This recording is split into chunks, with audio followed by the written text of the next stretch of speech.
துதிக்கிறோம் ஆண்டவரே. உம்மை புகழ்ந்து உமது நாமத்தை நாங்கள் வாழ்த்துகிறோம். எங்கள் வாழ்க்கையின் மையமாய் எங்களை ஆட்கொண்டு நடத்துகிற தெய்வமே, நாங்கள் உம்மை ஸ்தோத்திரிக்கிறோம் ஆண்டவரே. இதோ எங்கள் துதியின் மத்தியிலும் எங்கள் வாழ்க்கையின் மத்தியிலும் ஆளுகை செய்யும்படியா எங்களை ஆட்கொண்ட தெய்வம் ஆண்டவரே. இந்த உபவாச நாட்களிலே தேவர் எங்களோடு நீ பேசுகிற வார்த்தைகளுக்காக நாங்கள் உம்மை மறுபடியும் ஒரு விசை நன்றியோடு இந்த மாலை நேரத்தில் நாங்கள் துதிக்கிறோம் ஆண்டவரே. ஆண்டவரே, உமக்கே சகல துதியும் சகல மகிமையும் சூத்திரம் உண்டாவதாக. ஆண்டவரே, எங்களுக்காக மனுஷ சாயலாகி உமையே நீ தாழ்த்தி வெறுமையாக்கி ஆண்டவரே மனுஷ கோலமானீர், மனுஷ சாயலானீர் என்று நாங்கள் தியானித்தோமே ஆண்டவரே. அதை எண்ணவும் அதை தியானிக்கவும் அதை குறித்து நாங்கள் எண்ணி ஆராதிக்கவும் கிருபை தரும்படியாக நாங்கள் ஜெபிக்கிறோம் ஆண்டவரே. அன்பனே மகா அன்பனே உந்தன் அன்பாலே என்னை வென்றாயே. அன்பனே மகா அன்பனே உந்தன் அன்பாலே என்னை வென்றாயே. அன்பாலே முற்றும் நிறைந்தோனே, அன்பாலே முற்றும் நிறைந்தோனே.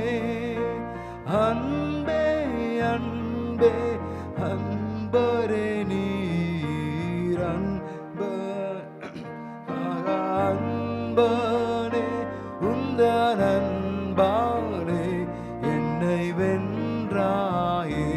உம்மை கண்டு நான் விட்டு போவேனோ, இந்த மண்டலம் பின்னால் செல்வேனோ.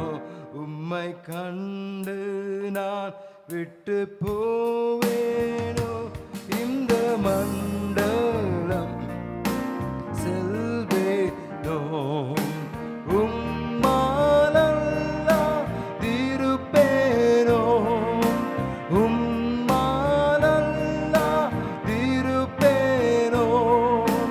அருளே அருளே அருள் நிறைவே.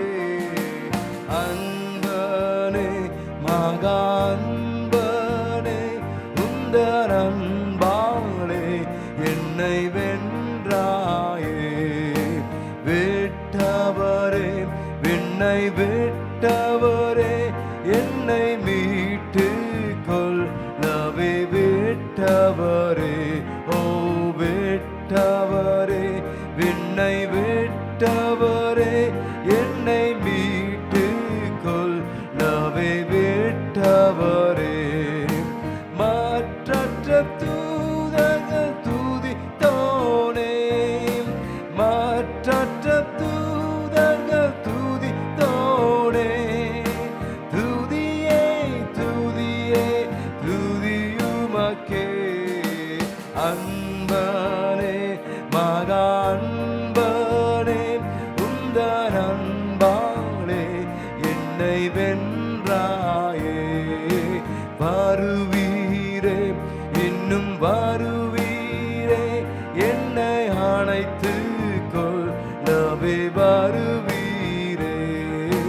வருவீரே இன்னும் வருவீரே என்னை அணைத்து கொள்ளவே வருவீரே.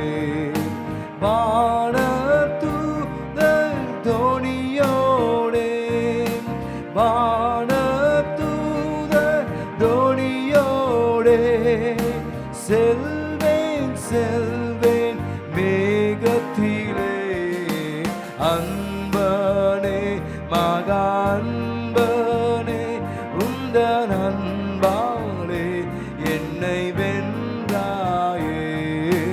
அன்பனே மகா அன்பனே உந்தன் அன்பாலே என்னை வென்றாயே. தொல்லைகள் வெகு துக்கங்கள் எந்த நல்லல்கள் முற்றுமறிந்த தேவனே. தொல்லைகள் வெகு துக்கங்கள் எந்த நல்லல்கள் முற்று மாறிந்தோனே. அற்புதமாய் என்னை சுமந்தோனே, அற்புதமாய் என்னை சுமந்தோனே. அல்லும் பகலும் துதிப்பேனே. அன்பனே மகா அன்பனே, உந்தன் அன்பாலே என்னை வென்றாயே. அன்பனே மகா அன்பனே, உந்தன் அன்பாலே என்னை வென்றாயே. அன்பாலே முற்றும் நிறைந்தோனே, அன்பாலே முற்றும் நிறைந்தோனே. அன்பே அன்பே அன்பரே நீர் அன்பனே மகா அன்பனே, உந்தன் அன்பாலே என்னை வென்றாயே. மனுஷனை நினைக்கவும் அவனை விசாரிக்கவும் மண்ணில் அவன் எம்மாத்திரம் மன்னவாவும் தயவே. மண்ணில் அவன் எம்மாத்திரம் மன்னவாவும் தயவே. விலையேற பெற்ற திரு ரத்தமே அவர் விழாவில் இன்று பாயுதே. விலையேற பெற்ற திரு ரத்தமே அவர் விழாவில் இன்று பாயுதே. எங்களை மாற்றும்படியாய் விலையேற பெற்றோ நான் என்னை மாற்ற விலையாக இந்த உம்மை வெறுமையாக்கி உம்மையை தந்தீரே. விலையேற பெற்றோனா என்னை மாற்ற விலையாக இந்த நரே.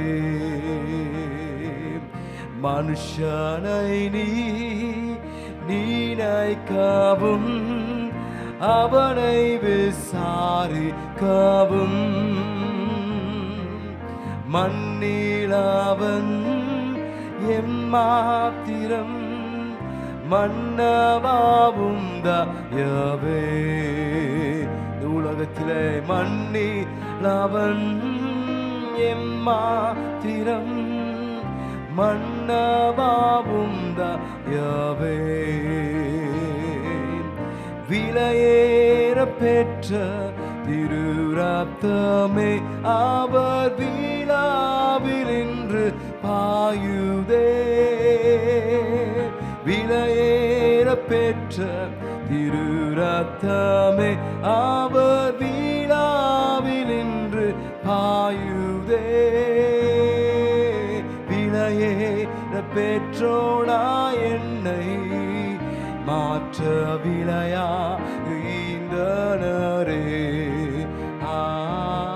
விலையேற பெற்றோனா என்னை மாற்ற விலையாக இந்த நரே.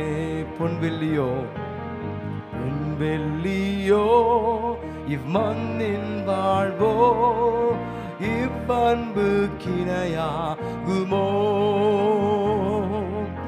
அன்னையிலும் அன்பு வைத்தே தம் ஜீவனை ஈந்தாரே. அன்னையிலும் அன்பு வைத்தே தம் ஜீவனை ஈந்தாரே. விலையேற பெற்ற திரு ரத்தமே அவர் விழாவில் இன்று பாயுதே. விலையேற பெற்ற திரு ரத்தமே அவர் விழாவில் இன்று பாயுதே. விலையேற பெற்றோனா என்னை மாற்ற விலையாக ஈந்தனரே. விலையேற பெற்றோனா என்னை மாற்ற விலையாக ஈந்தனரே.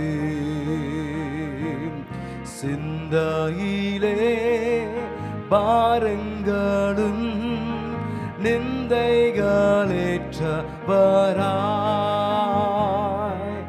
தொங்குகின்றார் பாதகன் போ மங்கா வாழ்வாளிக்கவே.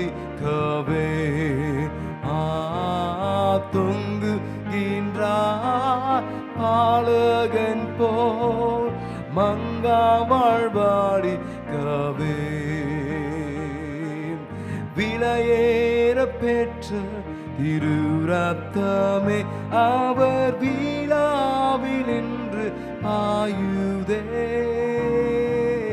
விலையேற பெற்றோனா என்னை மாற்ற விலையா ஈந்தனரே. விலையேற பெற்றோனா என்னை மாற்ற விலையா ஈந்தனரே. ஆமென் ஆண்டவரே, ஆமென். உம் ஜீவனை எங்களுக்காய் தந்து எங்களை மீட்டெடுத்த விலையேற பெற்ற ஆண்டவரே, இந்த கிரியைகளுக்காய் பிதாவின் கிரியைகளுக்காய் நாங்கள் சோதரிக்கிறோம். கிரியை மகிமைப்படும். ஆமென். Praise the Lord. The 20வது நாள் உபவாச ஜெபத்திலே கலந்து கொள்ளுகிற ஒவ்வொருவரையும் ஆண்டவர் தாமே ஆசீர்வதிப்பாராக. ஒரு முக்கியமான அறிவிப்பை நான் உங்களுக்கு அறிவிக்க விரும்புகிறேன். அதற்கு பிறகு பாடத்தை கற்றுக் கொடுக்கிறேன். நாளை மாலை 21வது உபவாச நாள். நாளை மாலை கடைசி நாளாய் இருக்கிறபடினாலே மாலை 7 மணிக்கு இந்த நிறைவு உபவாச நிறைவு ஆராதனை லைவ் டெலிகாஸ்ட் பண்ணப்படும். இவ்வளவு நாள் நாங்கள் கொஞ்சம் ப்ரீமியர் பண்ணி அதை டெலிகாஸ்ட் பண்ணி கொண்டிருக்கிறோம். நாளை அது விசேஷித்த 21 நாள் நிறைவு ஆராதனையாக நாளை மாலை 7 மணிக்கு நடைபெறும். கர்த்தரை நாம் விடுதலையோடு ஆராதித்து அந்த ஆராதனை 8:30 மணி மட்டும் நடைபெறும். நீங்கள் வீடுகளிலே சரியாக அந்த நேரத்தில் அந்த ஆராதனையிலே உபவாச நிறைவு ஆராதனையிலே கலந்து கொள்ளும்படி உங்களை அன்போடு தாழ்மையோடு கேட்டுக்கொள்கிறேன். நிறைவு ஆராதனை மிகவும் முக்கியமானது. நாம் பாடல்களை பாடி நம்மை அர்ப்பணித்து இந்த 21 நாள் உபவாசத்தை நிறைவு செய்வோம். அவை என்ன கடமைகள் இருந்தாலும் அவைகளை சீக்கிரத்திலே முடித்துவிட்டு நீங்கள் உங்கள் வீடுகளிலே நாளை மாலை 7 மணிக்கு இந்த 21 நாள் உபவாச நிறைவு ஆராதனையிலே கலந்து கொள்ளும்படி கேட்டுக்கொள்கிறேன். பொதுவாக நாம் அதை திருவிருந்தோடு நிறைவு செய்வது வழக்கம். ஆனால் சூழ்நிலை நிமித்தமாக அதை செய்ய முடியாத நிலையில் அட்லீஸ்ட் உங்கள் வீடுகளில் குடும்பமாக நீங்கள் 7லேருந்து 8:30 மணி மட்டும் கூடி வந்து இந்த உபவாச நிறைவு ஆராதனையிலே கலந்து கொள்ளும்படி உங்களை அன்பாய் கேட்டுக்கொள்கிறேன். நேரடியாக அது ஒளிபரப்பப்படும். தியான பாடல்களை பாடி நிறைவு வார்த்தைகளை பெற்று கிறிஸ்துவை மையமாக கொண்டுள்ள வாழ்க்கையின் ஒரு மேலான நிலையிலே நாம் தொடர கர்த்தர் உதவி செய்வாராக. அது உங்களுக்கு தகவல்கள் வரும். நாளை மாலை 7 மணியிலிருந்து 8:30 மணி மட்டும் உபவாச நிறைவு ஆராதனை நேரடியாக ஒளிபரப்பப்படும். நீங்கள் எல்லாரும் உங்கள் வீடுகளிலே வேலைகளை முடித்து, எனக்கு தெரியும் சனிக்கிழமை சிலர் சிறு தொழில் செய்கிறவர்கள் கொஞ்சம் காலதாமதமாக வந்தாலும் 7 மணிக்கு கூடுமானவரை வீடுகளிலே வந்து நீங்கள் குடும்பத்தோடு இந்த நிறைவு ஆராதனையை கலந்து கொள்ளும்படி உங்களை அன்பாய் பட்சமாய் கேட்டுக்கொள்கிறேன். ஆண்டவர் உங்களை ஆசீர்வதிப்பார். பிலிப்பியருக்கு எழுதின நிருபம் 2ஆம் அதிகாரம் 5ஆம் வசனத்திலிருந்து 8ஆம் வசனம் மட்டுமாய் நாம் வாசிக்க கேட்போம். பிலிப்பியருக்கு எழுதின நிருபம் 2ஆம் அதிகாரம் 5ஆம் வசனத்திலிருந்து 8ஆம் வசனம் முடியும். கிறிஸ்து இயேசுவில் இருந்த சிந்தையே உங்களிலும் இருக்க கடவது. அவர் தேவனுடைய ரூபமாய் இருந்தும் தேவனுக்கு சமமாய் இருப்பதை கொள்ளையாடின பொருளாக எண்ணாமல் தம்மைத்தாமே வெறுமையாக்கி அடிமையின் ரூபம் எடுத்து மனுஷர் சாயலானார்.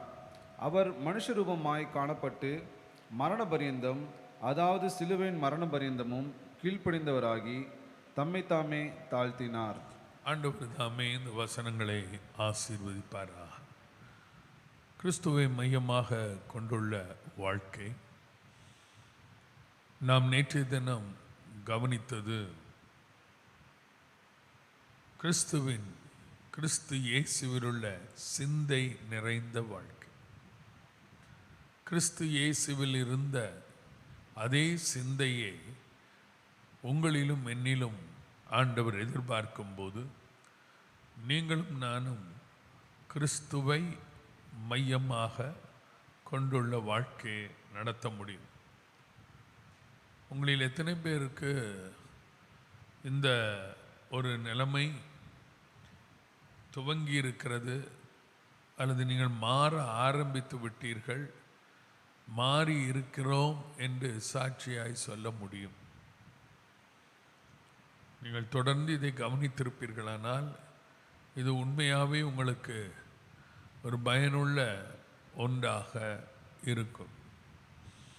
ஒரு கர்த்தருடைய பிள்ளையோடு கூட நான் சமீபத்தில் பேசி கொண்டிருந்த போது,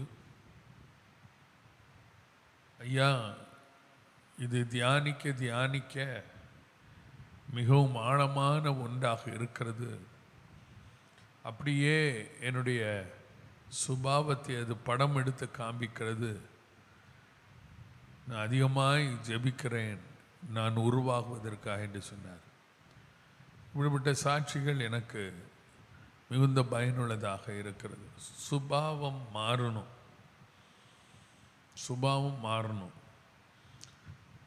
இந்த வேத பகுதியை இன்றைக்கு நேற்று தினம் நாம் கண்டது என்னுடைய அறிவு. இந்த சிந்தை மாறணுமானா என்னுடைய அறிவில் ஒரு மாற்றம் அல்லது கிறிஸ்துவின் சிந்தை உருவாக வேண்டும். அதற்கு எனக்குள்ளே இருக்கக்கூடிய ஒரு எண்ணம், என்னுடைய அறிவு என்று சொல்லும்போது நாம் நேற்று கவனித்தோம், தேவனுடைய ரூபமாய் இயேசு இருந்தார்.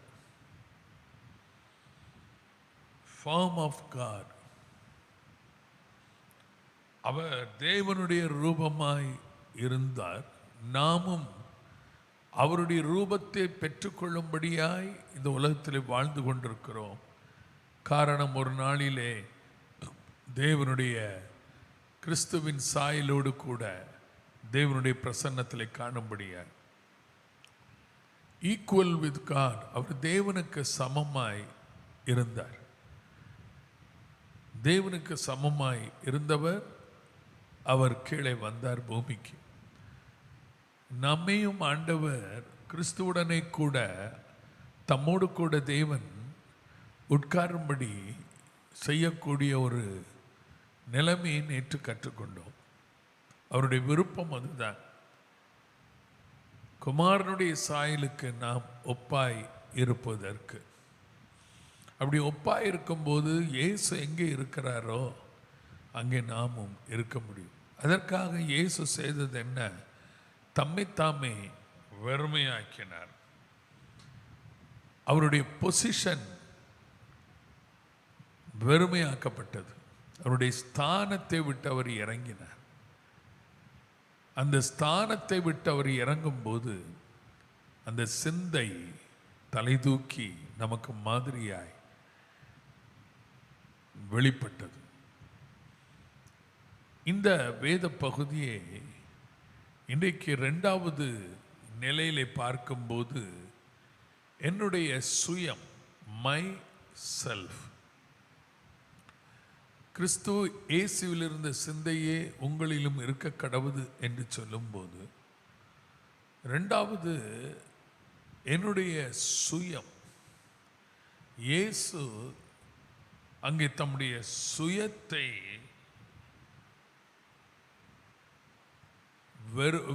தம்முடைய சுயத்திலே தம்முடைய சொந்த சிந்தை இல்லாதபடி, தம்முடைய சுய சிந்தை இல்லாதபடி தம்முடைய சுயத்திலே ஒரு தெய்வீக சிந்தையை கொண்டு வந்தார். அந்த சுயம் என்ற வார்த்தை செல்ஃப், அது ஒரு குணாதிசயமாக நான் இங்கே எடுத்துக்கொள்ளாதபடி, சுயம் என்ற வார்த்தையிலே நான் காண்பது தன்னிலே தானே. தன்னிலே தானே வார்த்தை போடுங்க. தன்னிலே தானே. ஆங்கிலத்தில் within himself, தன்னிலே தானே, சுயம். சில நேரங்களில் சரியான வார்த்தைகள் நமக்கு கிடைக்காது, அவை புரியும்படியாய் சொல்லுகிறேன். வெறும் தன்னிலே தானே. இயேசு தன்னிலே தானே ஒரு தெய்வீக சிந்தை. அந்த அந்த இதை மாற்றாதீங்க, கீழே இன்னைக்கு பேசுறத போடுங்க, அந்த 3 இருக்கட்டும். கீழே வெறும் தன்னிலே தானே என்ற வார்த்தை போடுங்க, அதை எழுதுறதுக்கு வசதியார். தன்னிலே தானே, within himself. அந்த தன்னிலே தானே என்று சொல்லும்போது சிந்தைக்கும் நம்மிலே இருக்கிற உள்ளான மனுஷன் தன்னிலே தானே, என்னிலே தானே. பாஸ்டர் சைமன் இங்கே இருக்கிறார்கள். பாஸ்டர் சைமனுடைய சிந்தை, அவருக்குள்ளே இருக்கிற தன்னிலே தானே அவர் கொண்டிருக்கிற சிந்தையை நான் கொண்டிருக்க முடியாது. ஆனந்தாகிய நான் என்னிலே தானே கொண்டிருக்கிற அந்த சிந்தையை பாஸ்டர் சைமன் உடையவராக இருக்க முடியாது. ஜான் இங்கே இருக்கிறார். தன்னிலை தானே என்று சொல்லும்போது அவருடைய தன்னிலை தானே, அவருடைய சிந்தையை அவர்தான். என்னிலே தானே உள்ள சிந்தை within myself, within himself என்ற வார்த்தை இங்கிலீஷில் போடுங்க. within himself, within myself, ஏதாவது ஒன்று போடுங்க. அது பார்த்தா தான் எனக்கு இதாகும். தன்னிலே தானே என்று சொல்லும்போது ஒரு ஜான் தன்னிலே தானே ஒரு சிந்தையுடையவராக இருக்கிறார். நான் என்னிலே தானே ஒரு சிந்தையுடையவனாக இருக்கிறேன். இந்த சிந்தனா பகுதி மாறும்போது உலக பிரகாரமாக எடுத்துக்கொள்வோம், மென்டலி. அது மாறும்போது மனிதன் தன்னுடைய நிலையை விட்டு சற்று குழம்புகிறான் அல்லது மாறுகிறான். அது நேர்முகமாக மாறும்போது அது அவனுக்கு பயனுள்ளதாக இருக்கிறது. எதிர்மாறாய் அந்த சிந்தை, அந்த மனநிலை மாறும்போது அவனுக்கு மனநிலை மருத்துவருடைய ஒரு ஆலோசனையோ உதவியோ தேவையாக இருக்கிறது. நல்லா கவனிக்கணும். நான் சைமனுடைய சிந்தையை கடன் வாங்க முடியாது. அவர் என்னுடைய சிந்தைய எனக்கு வேணும்னு சொன்னா வாங்க முடியாது. வாழ்க்கைய மாடெல்லாம் அவரிடத்திலிருந்து நானோ என்னிடத்திலிருந்து அவரோ காப்பி பண்ணலாம். பட் சிந்தைய நோ ஒன் காப்பி. யாரும் இன்னொருவருடைய சிந்தை என்ன பண்ண முடியாது, காப்பி பண்ண முடியாது. ஆகவே அந்த காப்பி பண்ணக்கூடிய ஒரே ஒருவர் சொல்லுங்க. இப்போ கிறிஸ்துவின் சிந்தை என்று சொல்லும்போது கிறிஸ்துவனுடைய சிந்தையை மட்டுமே நீங்களும் நானும் மாதிரியாக்கி கொள்ள முடியும். வேற எந்த மனுஷனும் மனுஷியும் இன்னொரு மனுஷனுடைய சிந்தையோ இன்னொரு மனுஷியுடைய சிந்தையோ என்ன செய்ய முடியாது, காப்பி பண்ண முடியாது. அப்ப கிறிஸ்துவை மையமாக கொண்டுள்ள வாழ்க்கையில நான் யாருடைய சிந்தையை காப்பி பண்ண முடியுமோ அந்த சிந்தை இருந்தால் மட்டுமே நான் அவரை போல மாற முடியும், அவரை மையமாக கொண்டுள்ள வாழ்க்கை நடத்த முடியும். அப்படியானால் இது கிரைஸ்ட் லைக் நேச்சர் என்று மட்டும் நாம் எடுத்துக்கொள்ளாதபடி கிரைஸ்ட் லைக் மைண்ட், கிறிஸ்துவின் இயல்பு மட்டும் நமக்கு தேவை என்று நிறுத்தி கொள்ளாதபடி கிறிஸ்துவின் சிந்தை எனக்கு தேவை. பாருங்க, இந்த வேத பகுதியை நான் ஆம்பிளிஃபைல வாசிக்கும் போது நான் உங்களுக்கு அதை வாசிக்கிறேன். 5ஆம் வசனத்திலிருந்து, let the same attitude and purpose mind be in you. Let the same attitude and purpose and mind be in you which was in Christ Jesus. Let him be your example in humility. Let him be your example in humility. இன்றைக்கு அதை தான் நாம் கவனிக்க போகிறோம். இப்போ let the same attitude and purpose and humble mind, அதுதான் இன்னைக்கு நம்முடைய தலைப்பு என்ன, form of a servant. Form of a servant. நாம் பாடினோம், சிந்தையிலே பாரங்களும் நிந்தைகளும் ஏற்றவராய். அப்ப அந்த சிந்தையில பாரம் வந்தாலே சிந்தையில நிந்தையும் ஏற்றவராய் சிலுவையில் அவர் தொங்கினார். அதுதான் இந்த பிலிப்பியர் 2 எழுதியிருக்கிறது. அப்போ அவருடைய உன்னதங்களிலே இருந்த அந்த பரலோகத்தின் மேன்மையான சிந்தையை அவர் உடையவராய் இருந்தும் கீழே பூமியிலே வரும்போது தன்னிலே தானே, அந்த வார்த்தை போடுங்க, தன்னிலே தானே, within himself, அவர் ஒரு மனுஷகுமாரனாக வந்த நிலையிலே தேவகுமாரன் என்ற ஸ்தானத்தை அவர் காத்து கொண்டபடியினாலே அவருடைய சிந்தையும் தெய்வீக சிந்தையாய் மாறிற்று.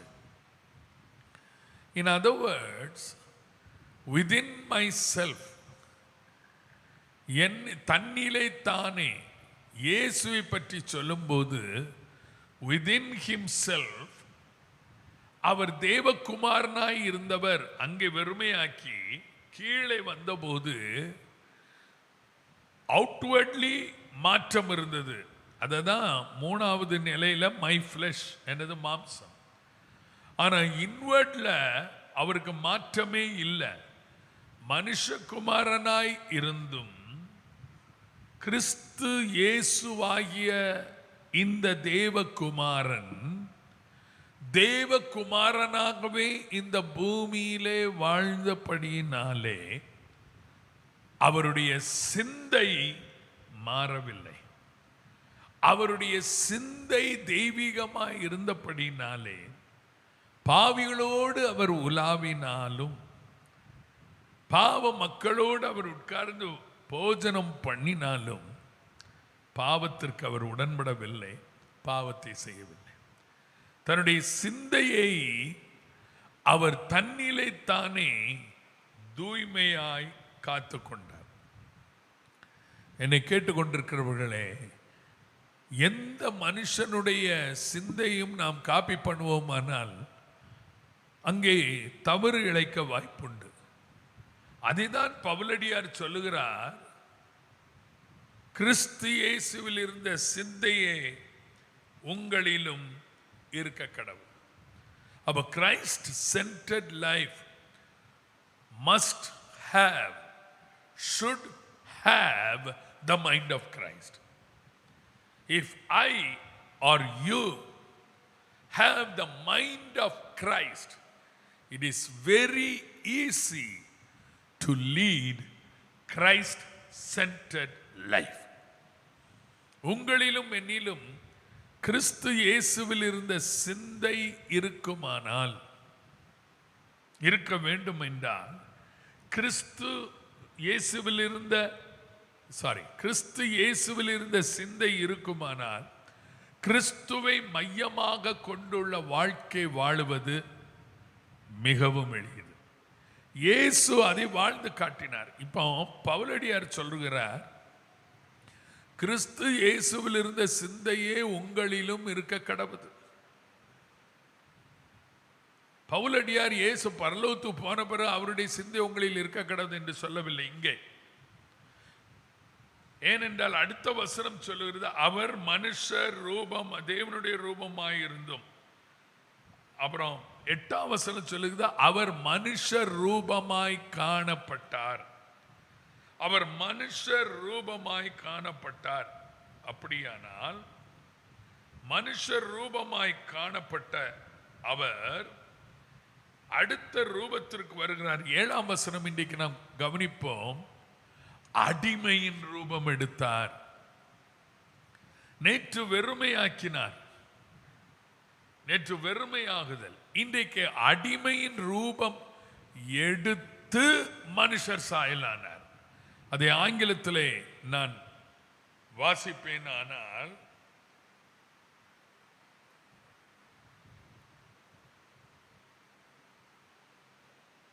but made himself of no reputation and took upon him the form of a servant. நேற்று என்ன கவனித்தோம்? Form of God. இன்றைக்கு form of a servant. Form of a servant. ஒரு அடிமையின் ரூபம் அவர் எடுத்தார்.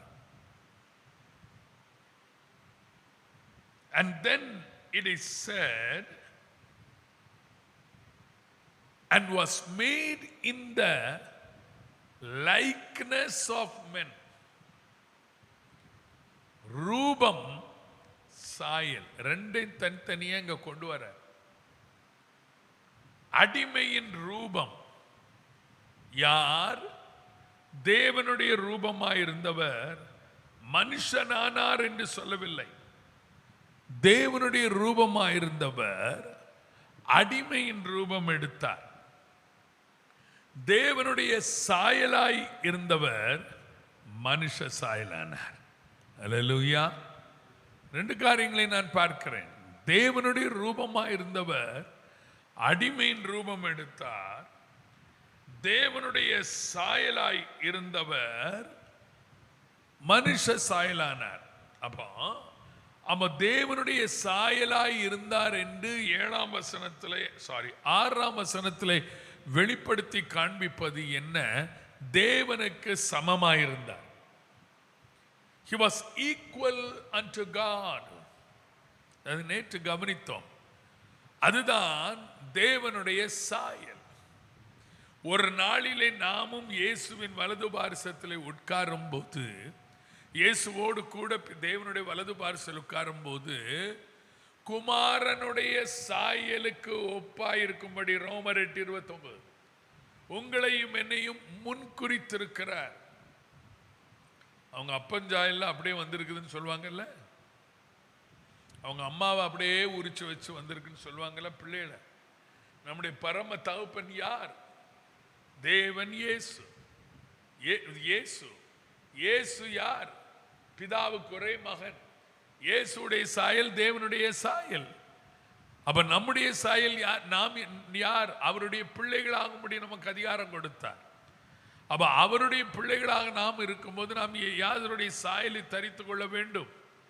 இயேசுவின் சாயல். நேற்று நாம் கவனித்தோம்.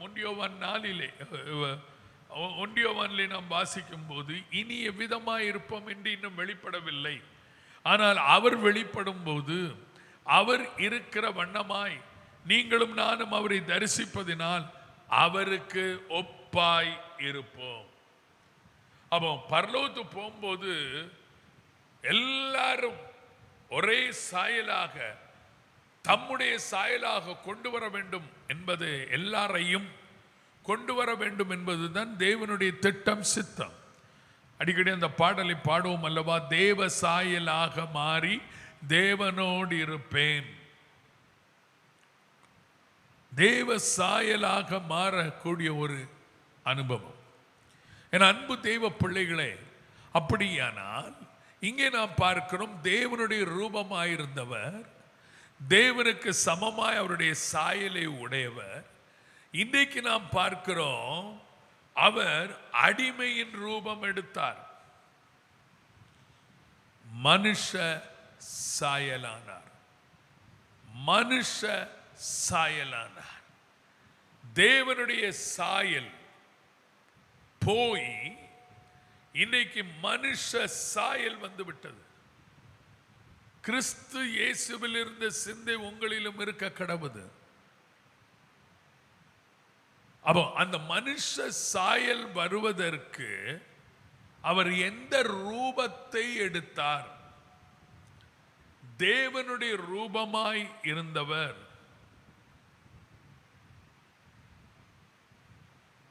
என்ன ரூபம் எடுத்தார்?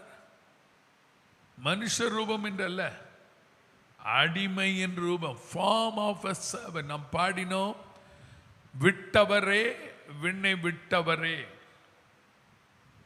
எதற்காக விண்ணை அவர் விட்டார்? மனுஷ சாயலாக மாற அவருக்கு தேவை அடிமையின் ரூபம். Form and then image. ரூபம் என்ற வார்த்தைக்கு ஆங்கிலத்திலே ஃபார்ம் என்று இருக்கிறது. பாருங்கள், அதை நான் கவனிக்கும் போது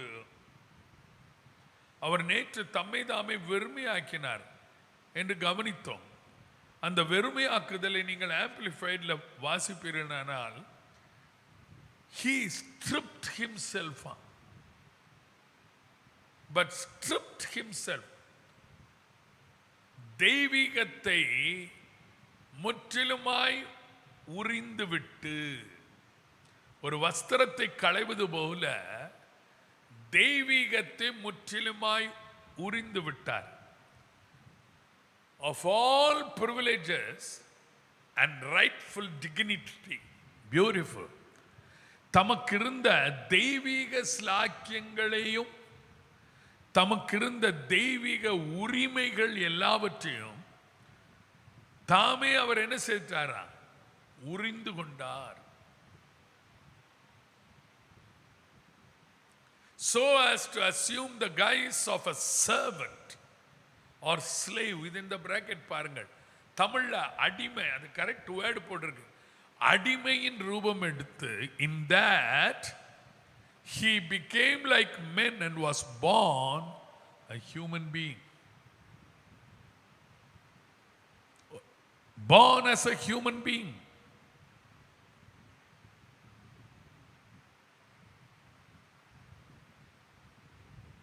என் அன்பு தேவ பிள்ளைகளே, form of a servant. அடிமையின் ரூபமே எடுத்தவர் அங்கே சொல்லப்பட்டிருக்கிறது மனுஷர் சாயல் ஆனார். அந்த 33.5 ஆண்டுகள் அவருடைய சாயல் மனுஷ சாயலாக மாறிவிட்டது.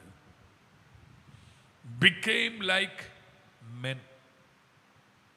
நம்மை போல மாறினார். ஆனால் திரும்ப சொல்லுகிறேன், எது மாறவில்லை? சிந்தை மாறவில்லை. சிந்தை மாறவில்லை. அப்படியானால் இதிலே அவருடைய காரியத்தை இன்றைக்கு நாம் கற்றுக்கொள்ளக்கூடிய காரியம் தமிழிலே 8ஆம் வசனத்திலே இருக்கிறது. நேற்று வெறுமையாக்கினார். இன்றைக்கு பாருங்கள், அவர் மனுஷர் ரூபமாய் காணப்பட்டு மரண பரியந்தம், அதாவது சிலுவையின் மரண பரியந்தமும் கீழ்ப்படிந்தவராகி, நேற்று தன்னுடைய பொசிஷனை எம்டி பண்ணினார், தன்னுடைய ஸ்தானத்தை வெறுமையாக்கினார். கிறிஸ்து இயேசுவில் உள்ள சிந்தை வெறுமையாக்குதல். 2, இன்றைக்கு கிறிஸ்து இயேசுவில் இருந்த சிந்தை என்ன? கீழ்ப்படிதல். கீழ்ப்படிதல். கிறிஸ்து இயேசுவில் இருந்த சிந்தை கீழ்ப்படிதல். இந்த காலை வேளையிலே அந்த கீழ்ப்படிதல் என்ற வார்த்தையை நான் முக்கியத்துவம் விரும்புகிறேன். நேற்று வெறுமையாக்கினார், இதில் இன்றைக்கு கீழ்ப்படிந்தார். அந்த கீழ்ப்படிந்தல் அவராகி என்று சொல்லி நிறுத்தி விடாதபடி, கமா தம்மை தாமே தாழ்த்தினார். இதுல 2 காரியத்தை நான் இணைத்து பேசுகிறேன். கிறிஸ்து இயேசுவில் உள்ள சிந்தை நமக்கு இருக்குமானால்,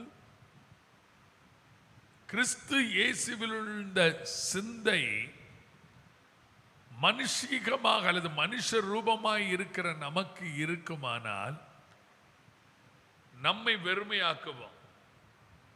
2 கீழ்ப்படிவோம். 3 தாழ்த்துவோம்.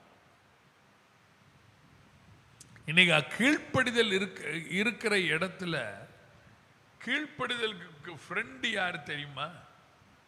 கீழ்ப்படிதலுடைய ஸ்பவுஸ் யார் தெரியுமா? ஹியூமிலிட்டி.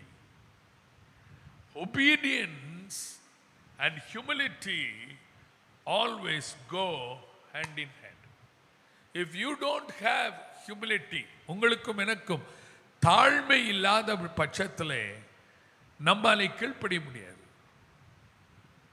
இன்னைக்கு அநேகர் கீழ்ப்படிய முடியாததின் காரணம் என்ன? தாழ்மை இல்லை. If you want to obey someone, நீங்கள் யாருக்காவது கீழ்ப்படியக்கூடிய நிர்பந்தம் ஏற்படும் போது கீழ்ப்படிய முடியாது என்று சொல்லக்கூடிய நிலை ஏன் வருகிறது? நியாயமான கீழ்ப்படிதலை பேசுகிறேன். தாழ்மை இல்லை. இயேசு என்ன செய்கிறாரா? மனுஷ ரூபமாய் காணப்பட்ட உடனே மரண பரியந்தம், அதாவது சிலுவையின் மரண பரியந்தம் கீழ்ப்படிந்தவராகி தம்மை தாழ்த்தினார். அவருடைய கீழ்ப்படிதலை என்ன என்று சொல்லுவது? அவருடைய கீழ்ப்படிதல் சரியான ஒரு ஸ்ட்ராங் மாதிரியாக நமக்கு முன்பாக இருக்கிறது. பாருங்கள், அந்த கீழ்ப்படிதலை நான் பார்க்கும்போது அவருடைய அப்பியரன்ஸ் வெளிப்படையாக அடிமையின் தோற்றமாய் இருந்தாலும், அடிமையின் ரூபமாக அவர் தோன்றினாலும் ஒன்று மாறவில்லை, சிந்தை மாறவில்லை. அவருடைய தோற்றம் அடிமையின் தோற்றம், எதிர்மாறான தோற்றம். அவருடைய இயல்பு தோற்றம் முற்றிலுமாய் மாறினது. His appearance, முதலாவது அவருடைய தோற்றம் தேவனுடைய ரூபம். ஆனால் இப்பொழுது அவருடைய தோற்றம் என்ன? அடிமையின் ரூபம். Totally changed. ஆனா ஒண்ணு மாறல, சிந்த மாறல. அந்த சிந்த மாறாததாக இருந்தபடினால தான் அப்போஸ்தலனாகிய பவுல் சொல்லுகிறார், கிறிஸ்து இயேசுவில் இருந்த சிந்தை உங்களுக்கு இருக்க கடவுது.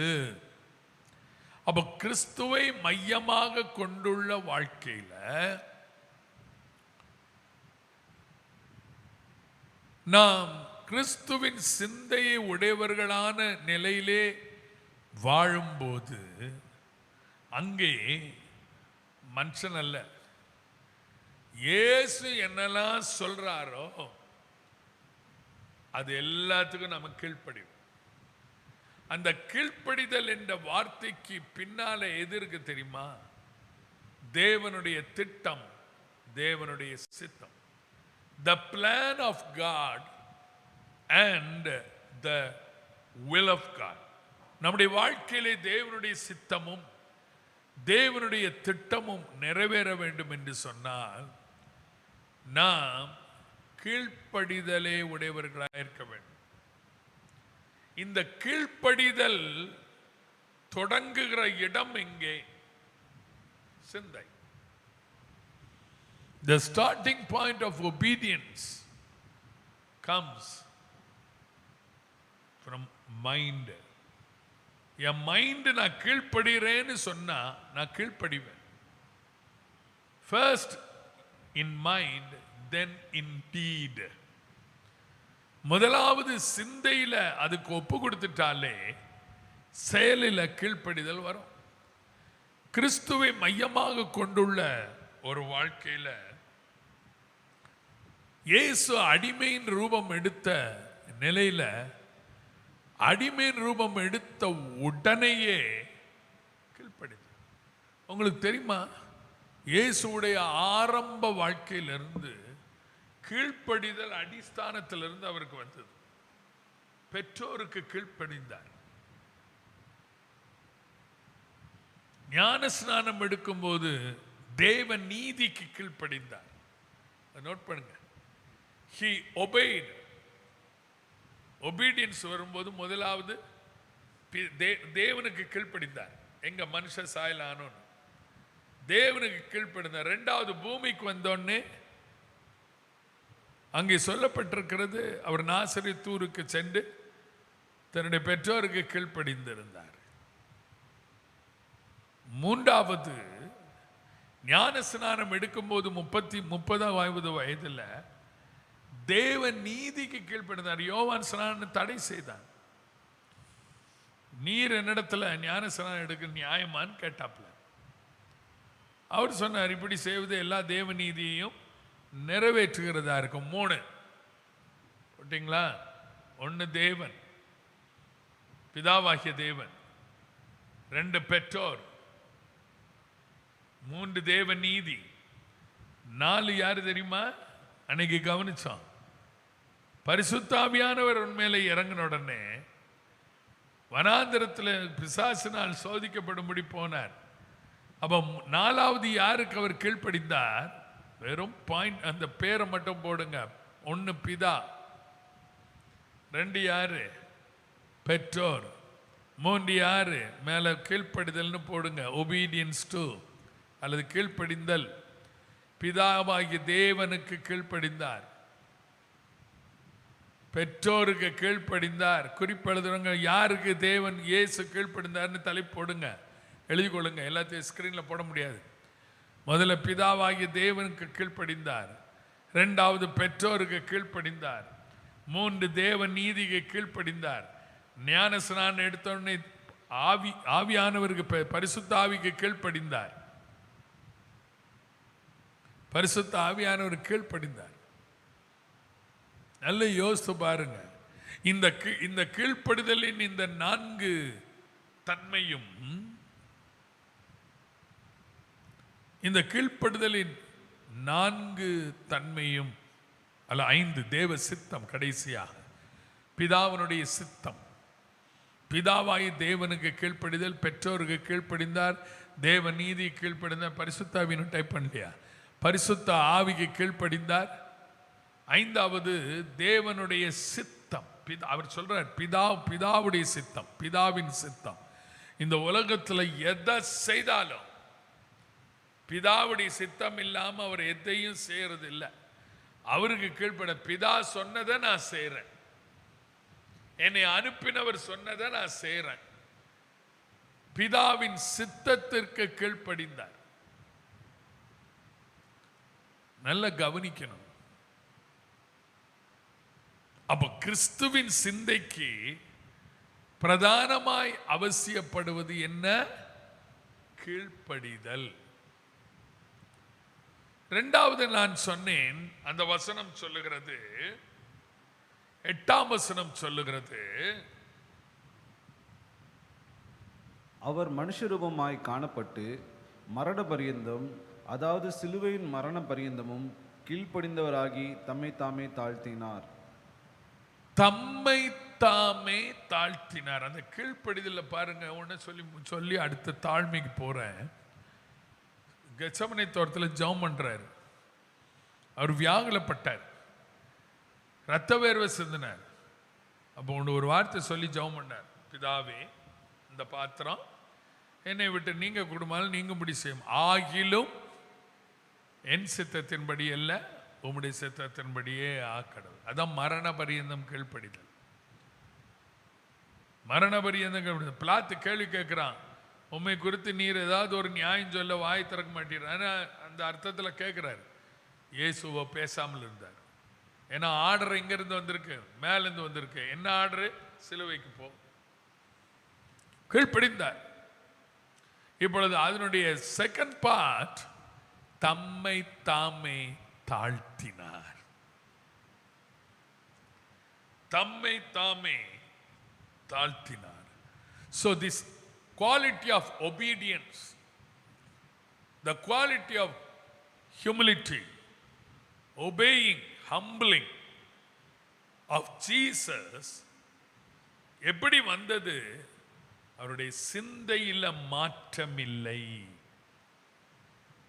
நம்ம அந்த ஒரு பாட்டு பாடுவோம் பாருங்களா, பாடுவோம்ல. ராத்திரி கூட படுத்து தூங்கும்போது அந்த பாட்டு ரிப்பீட்டட்லி என் மைண்டில் வந்துட்டு இருந்தது. பரலோக சிந்தை அணிந்தீர்களா ஒப்பில்லா திரு ஸ்நானத்தினார். பரலோக சிந்தை. அப்ப கிறிஸ்து இயேசுவில் உள்ள சிந்தை என்ன? பரலோக சிந்தை. ஏன்னா அவருடைய அபோர்டு எங்க, அவருடைய தங்குமிடம் எங்க? பரலோகம். அதனால அவருக்கு பரலோக சிந்தை தான் இருந்துச்சு. இப்ப தாழ்த்துகிறார், மரண பரியந்தம் தம்மை தாழ்த்துகிறார். அப்போ பொசிஷன் வெறுமையாக்கப்படுகிறது. அப்பியரன்ஸ் அடிமையின் ரூபத்துக்கு வந்து விடுகிறது. அப்பியரன்ஸ் மாறுகிறது, தோற்றம் மாறுகிறது. 3வது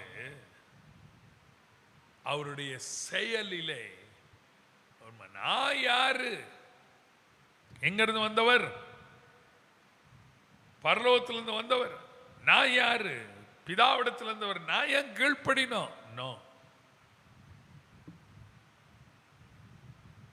அந்த கீழ்ப்படிதலுக்கு ஒரு ஹெல்பிங் ஏஜென்ட் என்ன? தாழ்மை. அப்போ கிறிஸ்துவை மையமாக கொண்டுள்ள வாழ்க்கை, கிறிஸ்துவ மையமாக கொண்டுள்ள வாழ்க்கை வெறுமையாக்குதல் 1, 2 கீழ்ப்படிதல், 3 தாழ்மை. நல்ல கவனிங்க. திருப்பி அந்த ப்ளூ படத்துக்கு போவோமானா, அந்த படத்துக்கு வெளியே அந்த படத்தை போடுங்க. நம்முடைய டாபிக் உள்ள படம். அந்த ப்ளூ வட்டத்தில் உள்ள கிறிஸ்து இருக்கிறார். கீழே நான் இருக்கிறேன். இப்போ வெளியே அதை சுற்றிலும் கீழே விட்டுருங்க. மேலேயும் மேலே வெறுமையாக்குதல், எம்டிங், வெறுமையாக்குதல். வட்டத்துடைய இடது பக்கம் கீழ்ப்படிதல், வட்டத்துடைய சைடில் தாழ்மை. கீழே ஏற்கனவே இருக்குது. என்ன வாழ்க்கை? கிறிஸ்துவை மையமாக கொண்டுள்ள வாழ்க்கை. இந்த படத்தில் எழுதி கொள்ளுங்க. ஏற்கனவே நீங்கள் உங்கள் டைரியில் படம் போட்டிருப்பீங்க நம்புகிறேன். கிறிஸ்துவை மையமாக கொண்டுள்ள வாழ்க்கைக்கு அந்த சிந்தை, கிறிஸ்து இயேசுவில் உள்ள சிந்தை இருக்கும்போது, பிலிப்பியர் 2:5 ஒரு ஓரத்தில் நோட் பண்ணி வச்சுக்கிடுங்க. பிலிப்பியர் 2:5 வெறுமையாக்குதல். அது சென்டருக்கு கொண்டு வர முடியுமான்னு பாருங்க. அந்த கிறிஸ்துவுக்கு நேர் மேலே வெறுமையாக்குதல், கீழ்ப்படிதல் இடது பக்கம், பட்டத்தினுடைய இடது பக்கம் கீழ்ப்படிதல், வட்டத்துடைய வலது பக்கம் தாழ்மை. மேலே எங்கேயாவது ஒரு இடத்துல பிலிப்பியர் 2:5 போடுங்க. அப்ப கிறிஸ்துவை மையமாக கொண்டுள்ள வாழ்க்கை. நம்முடைய சிந்தை மாற வேண்டும். தாழ்மை என்று சொல்லும்போது ஏதோ சொல்லில் இல்லை. சிலர் சொல்லுவாங்க, நான் யாரு, நான் சாதாரண ஒரு ஆள். It is not in our words, I told you indeed. கிரியையில் அதான் இந்த 3 பாயிண்ட்ல முதல் பாயிண்ட் பொசிஷன் வெறுமையாகுது, 2வது தோற்றத்தில் கீழ்ப்படிதல், 3வது செயலில் தாழ்மை. ஸ்தானத்தில் வெறுமை, தோற்றத்தில் கீழ்ப்படிதல், கிரியையில தாழ்மை. அதுதான் நீங்க அந்த பாட்டில் பாடின, அன்பனே மகா அன்பனே உந்தன் அன்பாலே என்னை வென்றாயே. அந்த வெல்லுதல் என்ன தெரியுமா? ஒரு வசனத்தை சொல்லி முடிக்கிறேன், அப்படியே இருக்கட்டும். இப்படிப்பட்ட ஒரு நிலைக்கு நம்மை நாம் கொண்டு வரும்போது நமக்கு கிடைக்கிற பாக்கியம் என்ன தெரியுமா? இயேசுவுக்கு கிடைச்ச பாக்கியம். the reward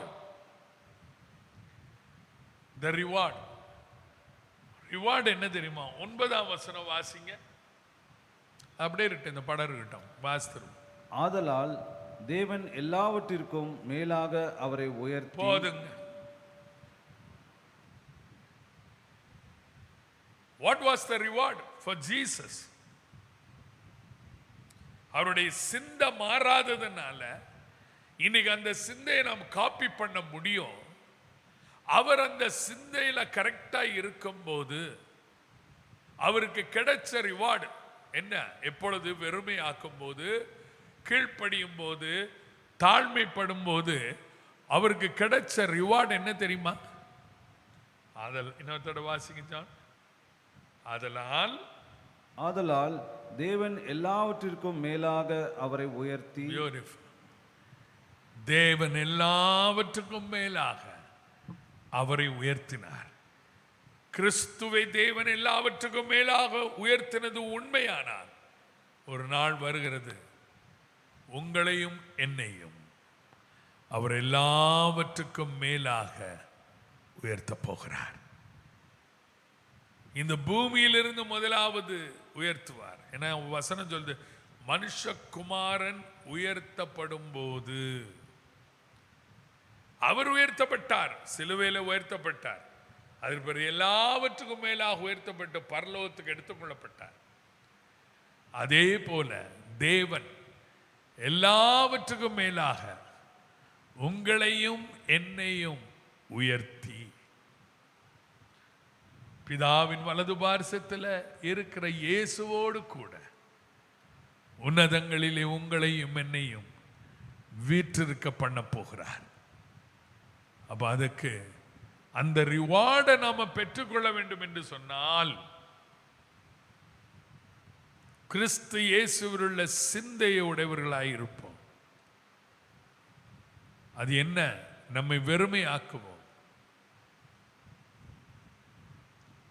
நம்முடைய ஸ்தானத்தை வெறுமையாக்குவோம். நம்முடைய அந்தஸ்தை வெறுமையாக்குவோம். நம்முடைய பொசிஷனை வெறுமையாக்குவோம். கீழ்ப்படிவோம், தாழ்த்துவோம், அவர் உயர்த்துவார். கீழ்ப்படிவோம், தாழ்த்துவோம், உயர்த்துவார். இந்த கீழே இடம் இருந்தா போடுங்க, அந்த ஆனந்துக்கு நேர் கீழே. உயர்த்துவார், உயர்த்துவார். நிச்சயமா ஆண்டவர் உயர்த்துவார். இந்த பூமியிலையும் உயர்த்துவார், பரலோகத்திலையும் உயரமான உன்னதமான ஸ்தானத்தை அடையும்படி செய்வார். இந்த ஒரு பல்லவி மட்டும் பாடி சைமன் ஜெபித்து முடிக்கும்படி கேட்கிறேன். கீழ்ப்படிவேன், தேவ சித்தம் செய்வேன், திருவாக்கை எப்போது நம்பி கீழ்ப்படிவேன். நம்பி கீழ்ப்படிந்தே திருப்பாதத்திலே நீ முற்றிலுமாய் ஒப்பு கொடுத்தேன். அந்த கவியும் அந்த பல்லவியும் பாடி ஜபத்தோடு இந்த 20வது நாளை முடிப்போம். இன்றைக்குள் உங்கள் ஜப குறிப்புகள் எல்லாவற்றையும் கர்த்தர் கேட்டிருக்கிறார்.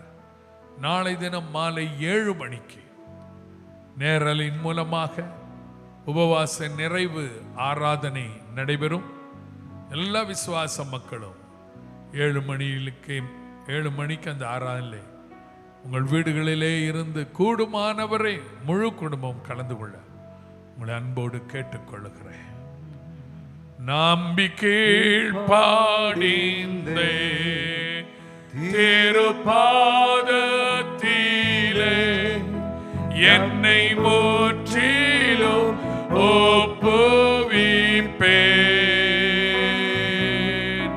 பெருநன்மை ஈவான், அபிஷேகம் செய்வான், தேவ ஆவியை பெற்றுக் கொள்வேன். கீழ்ப்படிவேன், தேவ சித்தம் செய்வேன், திருவாக்கை எப்பொழுதும் நம்பி கீழ்ப்படிவேன். கைகளை உயர்த்தி கீழ்ப்படிவேன், தேவ சித்தம் செய்வேன், திருவாக்கை எப்போதும் நம்பி கீழ்ப்படிவேன். இந்த படத்தில் இருக்கிறது போல நம்மை வெறுமையாக்குவோம், கீழ்ப்படிவோம், தாழ்மைப்படுவோம், உயர்த்துவார். ஃபண்டமெண்டல் ஃபேக்ட் என்ன? கிறிஸ்து இயேசுவுள்ள சிந்தையே உங்களிலே இருக்க கடவுது. கிறிஸ்துவை மையமாக கொண்டுள்ள வாழ்க்கை ஜெயமாய் அமையும். பரலோக பிதாவே, இந்த மகிமையான மாலை நேரத்திலே நாங்கள் சமூகத்திலே நாங்கள் வந்து ஆண்டவரே தேவனுடைய வார்த்தையை நாங்கள் ஆண்டவரே ஆழமாய் தியானிக்கும்படியாக கொடுத்த கிருபைக்காய் நாங்கள் உம்மை துதிக்கிறோம். ஆண்டவரே கிறிஸ்துவின் சிந்தையை குறித்து ஆண்டவரே நாங்கள் கேட்ட வசனங்கள், தியானித்த காரியங்கள், குறிப்புகளை நாங்கள் உருவிசை எங்கள் இருதயத்திலே அதை பதிக்கும்படியாய் பரிசுத்த ஆவியானவர் உதவி செய்வீராக. தேவனுடைய வார்த்தைகளை கேட்கிற வேளையிலே அதை மறந்து போகாதபடி இருதயத்திலே வைத்து வைத்து என்னில் தானே ஆண்டவரே எங்களுக்குள்ளாக நாங்கள் அதை தியானிக்க கிருபை தரும்படியாக ஜெபிக்கிறோம்.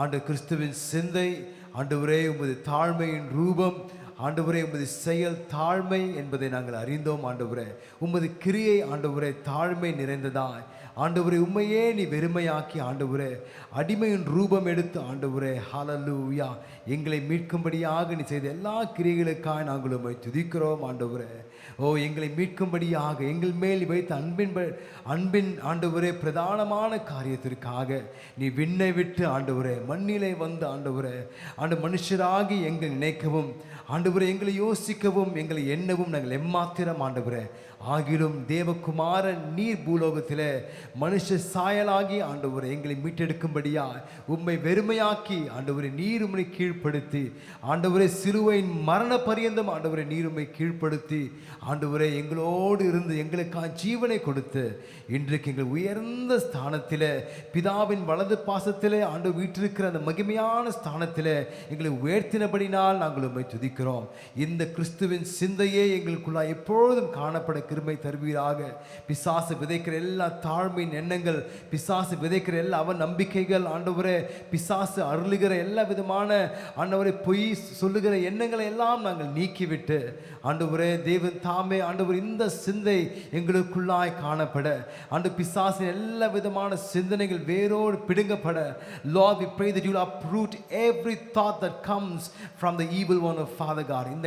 இந்த மாலை நேரத்திலும் ஆண்டவரே உமது சிந்தை எங்களுக்குள்ளாய் காணப்படும்படியாக எங்களை விட்டு கொடுக்கிறோம் ஆண்டவரே. மனுஷிக சிந்தை வேண்டாம் ஆண்டவரே, உமது சிந்தை மனுஷிக சிந்தை வேண்டாம். பரிசுத்த ஆவியார் உமது சிந்தை எங்களுக்குள்ளாக நீர் வைத்து எங்களை ஆண்டவரே கர்த்தாவே ரூபம் மாத்திரமல்ல மறுரூபத்துக்குள்ளாய் நடத்தும்படியாக நாங்கள் செபிக்கிறோம். கிறிஸ்துவனுடைய சாயல், கிறிஸ்துவனுடைய மகிமை ஆண்டவரே எங்கள் மேல் காணப்பட, எங்களுக்குள்ளாய் காணப்பட, உள்ளான மனுஷன் ஆண்டவரே உமக்குள்ளாய் புதுப்பிக்கப்படும்படியாக நாங்கள் செபிக்கிறோம் அப்பா. கேட்டு செவிகளை ஆசீர்வதிப்பீராக. இந்த உபவாச நாளை இந்த நாள் வரைக்கும் 20ஆம் நாள் வரைக்கும் நடத்தின கிருபைக்காய் துதிக்கிறோம். நாளை தினத்தின் மாலை ஆண்டு ஆராதனை ஒப்புக் கொடுக்கிறோம். தேவன் தாமே மகிமைப்படுவீராக. ஹல்லேலூயா, ஹல்லேலூயா. துதிக்கிறோம், மகிமைப்படுத்துகிறோம். பெரிய காரியங்களை தொடர்ந்து செய்வீராக. இயேசுவின் நாமத்தில் ஜெபிக்கிறோம் ஜீவனுள்ள நல்ல பிதாவே. ஆமென், ஆமென், ஆமென். நாளை மாலையிலே நம் பொது அறிவித்த வண்ணமாக நாளை மாலையிலே சரியாக 7 மணிக்கு அந்த ஆராதனை தொடங்கும். ஆகையினால் நீங்கள் கூடுமான அளவு உங்களுடைய வேலைகள் எல்லாவற்றையும் முடித்து, பிள்ளைகளுடைய காரியங்கள் எல்லாவற்றையும் முடித்து நீங்கள் குடும்பமாய் இந்த ஆன்லைன் ஆராதனை இணைந்து நம் ஏகோபித்து தேவனை இந்த உபவாச நிறைவு நாளை தேவ சமூகத்திலே நிறைவாய் நாம் நின்று அந்த வார்த்தையை அனுபவித்து, ஆராதனையை அனுபவித்து, ஆவியின் பலத்தோடு நிறைவு செய்வோம். கர்த்தர் நமக்கு உதவி செய்வாராக. கர்த்தர் ஆசீர்வதிக்கும்படியாக ஜெபிக்கிறோம். ஆமென்.